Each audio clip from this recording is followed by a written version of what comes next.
सालों नौकरियां करने वाले अपनी ख्वाहिशें पूरी करने के लिए परेशान। एक चाय बेचने वाला करोड़ों रुपयों का मालिक बन गया। पुलिस का चाय बेचने वाले के घर पर छापा। भारतीय रियासत बिहार के जिला गोपालगंज में पुलिस ने साइबर फ्रॉड में मुलव्विस एक नेटवर्क पर छापा मारा, जहां एक चाय फरोश के घर से 1 करोड़ 5 लाख रुपए नकद, सोना, चांदी और लग्जरी गाड़ी बरामद हुई। पुलिस को कार्रवाई के दौरान 344 ग्राम सोना, 1.5 किलो चांदी, 85 ATM cards, 75 chequebooks, 2 laptop, 3 mobile phones और एक कीमती गाड़ी मिली। भारतीय मीडिया के मुताबिक पुलिस ने इस मौके पर 2 भाइयों अभिषेक कुमार और आदित्य कुमार को गिरफ्तार कर लिया।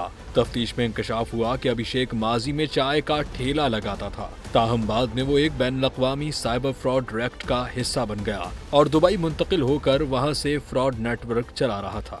इसका भाई भारत में माली लेन देन की निगरानी करता था। पुलिस का कहना है कि इस नेटवर्क की शाखें मुल्क की कई रियासतों में फैली हुई हैं। तहकीकात में इनकम टैक्स और एंटी टेरर स्क्वाड को भी शामिल कर लिया गया है।